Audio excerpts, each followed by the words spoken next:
வணக்கம், welcome back to the channel. மருத்துவம் உணவு பகுதியில் இன்னைக்கு என்ன பார்க்க போறோம்னா ஒரு ஹெல்தியான ரெசிபி தாங்க பார்க்க போறோம். நம்ம என்ன செய்ய போறோங்கிறதையும் அதோட பெனிஃபிட்ஸ் என்னங்கிறதையும் வீடியோக்கு நடுவில் சொல்றேன். நீங்க வீடியோவை ஸ்கிப் பண்ணாங்க பாருங்க. வாங்க வீடியோக்குள்ள போலாம்.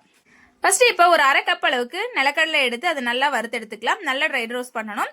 ஆல்ரெடி நீங்க வறுத்த வேர்க்கடலையா இருந்தா லைட்டா ஹீட் மட்டும் பண்ணி எடுத்துக்கோங்க.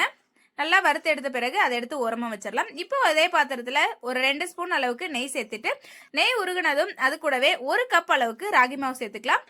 ராகி மாவை நல்லா வறுத்து எடுத்துக்கலாம். நீங்க ராகி மாவு இல்ல ராகில செய்ய போற அப்படின்னா ஒரு 3 மணி நேரம் ராகி ஊற வச்சு வெயில காய வச்சுட்டு நீங்க அதை வறுத்து எடுத்து பவுடர் பண்ணி இந்த மாதிரி நெய்ல சேர்த்து வறுத்து எடுத்துக்கலாம். ராகியில தாய்ப்பாலுக்கு நிகரான சத்துக்கள் இருக்குங்க.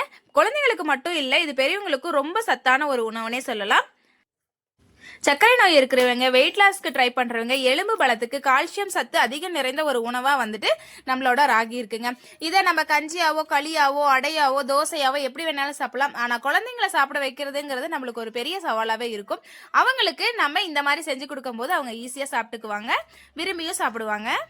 இப்போ நம்ம வறுத்து வச்ச ராகி மாவு நிலக்கடலை ரெண்டையும் கொஞ்சமா அரைச்சி எடுத்துக்கலாம். அரைச்ச பிறகு இந்த அளவுக்கு நம்ம அரைச்ச பிறகு நம்ம என்ன பண்றோம்னா அது கூடவே 3/4 கப் அளவுக்கு நாட்டு சக்கரை, நீங்க வெல்லம் இல்ல கருப்பட்டி எது வேணாலும் சேர்த்துக்கலாம். சேர்த்துட்டு இது நல்லா வந்துட்டு கிளறி விட்டுக்கோங்க. இப்பவே உங்களுக்கு தெரிஞ்சிருக்கும் நான் என்ன செய்ய போறேன்னு. ராகி லட்டு தாங்க செய்யறேன். இது கூட நம்ம தனியா இன்னும் நெய்லாம் சேர்க்கணும்னு அவசியம் இல்லை. நம்மளோட நிலக்கடையில இருக்கிற எண்ணெய் தன்மையே வந்துட்டு அந்த லட்டு அளவுக்கு பிடிக்கிறதுக்கு வரும் நம்மளுக்கு. கூட இது கூடவே நீங்க வேணுங்கிறவங்க நட்ஸ் கொஞ்சம் கட் பண்ணி போட்டு சேர்த்துக்கலாம். இப்போ நம்மளோட சுவையான ஆரோக்கியமான ராகி லட்டு ரெடி ஆயிடுச்சுங்க.